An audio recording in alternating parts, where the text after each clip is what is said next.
Dari reruntuhan bangunan musola ambruk di Ponpes Al-Hozini, Buduran, Sidoarjo, Jawa Timur hingga Jumat siang. Guna memaksimalkan pencarian korban, BNPB pun menambah personil di lokasi.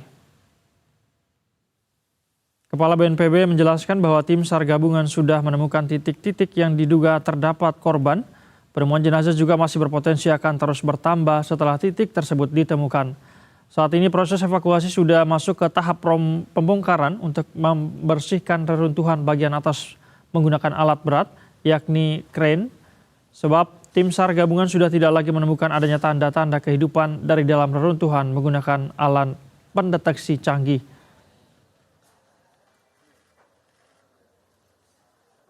Dengan hasil hari ini, total jumlah orang yang telah berhasil dievakuasi oleh tim SAR gabungan maupun mandiri ada 113 orang. Di antaranya 10 orang dinyatakan meninggal dunia dan sisanya selamat. Ada banyak anggota yang dikempes, jadi kan masih bisa.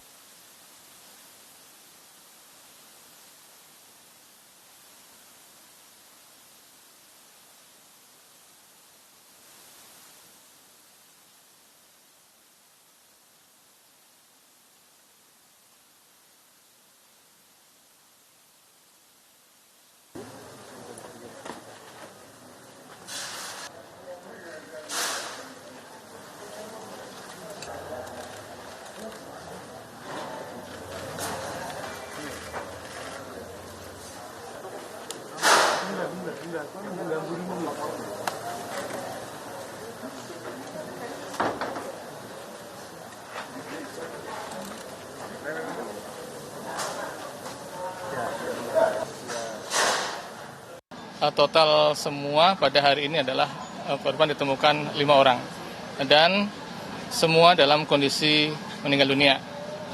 Sehingga kalau dijumlahkan seluruh korban yang ditemukan ada 113. 113 terdiri dari selamat 10 dan yang 103 dalam kondisi selamat ya. 10 meninggal dunia, yang 100. Dan bersatu memperbarui informasi terkait evakuasi korban ambruknya musola di Pondok Pesantren Al-Hozini, ada rekan kami di sana, jurnalis Berita 1 Juan Guardiola dan juru kamera Rahmat Aminuddin. Selamat sore, Juan. Seperti apa update terbaru mengenai evakuasi korban di sana? Apakah ada korban baru lagi yang berhasil dievakuasi hingga sore ini, Juan?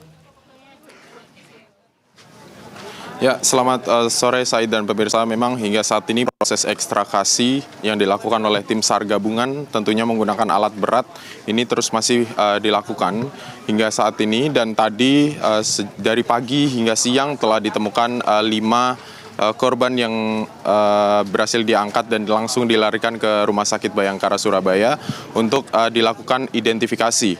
Sementara itu, Said, kami bisa jelaskan juga kondisi yang terjadi di lokasi di kawasan dari Pondok Pesantren Al-Hozini, Sidoarjo, Jawa Timur. Saat ini kondisinya tampak ramai karena memang tadi orang yang mengaku sebagai kakak dari korban ini datang untuk meminta kepastian dan melihat bagaimana proses dari evakuasi yang dilakukan hingga saat ini.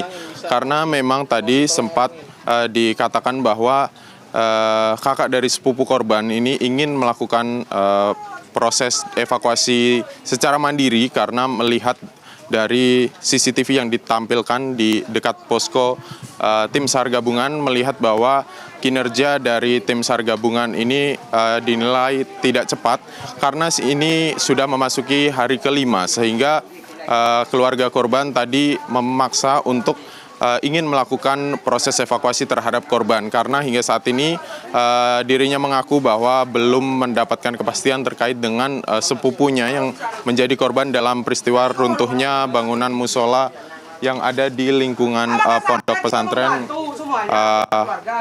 Pesantren Al-Hozini. Dan ini merupakan wali korban yang tadinya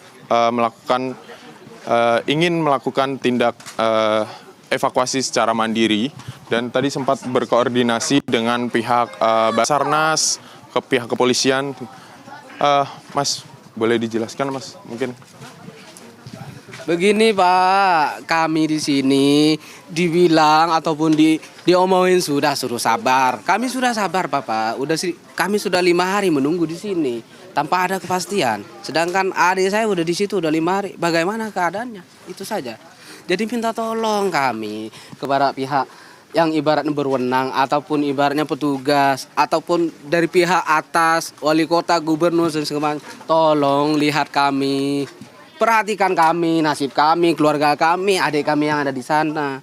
Gitu loh. Jadi jangan hanya kerja cuma satu. Ayo gerakan. Gimana? Oh, tadi Masnya melihat anggota yang sedang bekerja ini berapa kira-kira? 2. Eskavator 1. Bagaimana bisa cepat ataupun selesai. Bisa jadi ini sebulan nggak bakalan selesai kalau begitu. Oke. Nah, itulah tadi keterangan dari wali korban yang melihat mengungkap bahwa kerja dari tim SAR ini dinilai minim sehingga proses dari evakuasi ini dianggap terlalu lama karena hingga saat ini sudah hari kelima, memasuki hari kelima di mana peristiwa runtuhnya bangunan musola di lingkungan Pondok Pesantren Al-Husini ini sudah terjadi sejak hari Senin 29 September 2025. Sementara memang tadi Kepala Kantor Basarnas Surabaya, yakni Nanang Sigit, sempat melakukan update ataupun perkembangan terkait dengan penemuan korban yang ada di dalam reruntuhan. Sudah ditemukan 5 sejak pukul 7 pagi hingga 14.00 waktu Indonesia Barat. Tim SAR gabungan sudah berhasil mengangkat 5 korban.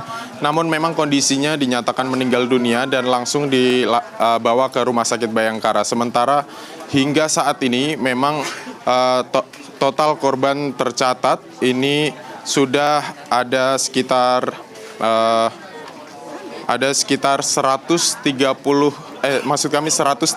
yang berhasil diidentifikasi menjadi korban dalam peristiwa ini. 103 diantaranya selamat dan 10 lainnya dilaporkan meninggal dunia. Sementara demikian, Said. Baik, Juan, apakah Anda mendapat informasi? Jadi jumlah pasti yang masih dicari hingga saat ini itu berapa orang lagi, Juan? Baik, untuk jumlah pasti karena memang sebelumnya ada sekitar 66.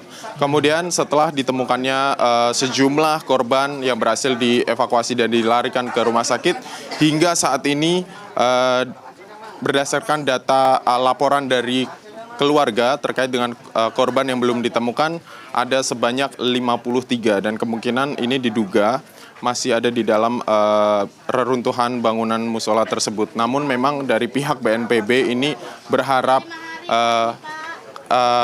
korban tersebut tidak seluruhnya ada di dalam musola karena memang kemarin ada kasus di mana orang tua ini melapor tetapi anaknya sedang berada di posisi lain dan dinyatakan selamat. Akhirnya orang tua tersebut mengkonfirmasi bahwa anaknya dinyatakan selamat dan tidak di dalam reruntuhan. Sehingga diharapkan proses evaluasi masih terus berlangsung dan bisa secepatnya mendapatkan kepastian terutama bagi keluarga korban. Said. Baik, Juan. Dugaan sementara masih ada 53 orang yang tertimbun, diduga begitu ya. Kita akan nantikan lagi perkembangannya. Juan, terima kasih atas laporan Anda melaporkan langsung dari Sidoarjo, Jawa Timur. Selamat kembali bertugas, teman-teman.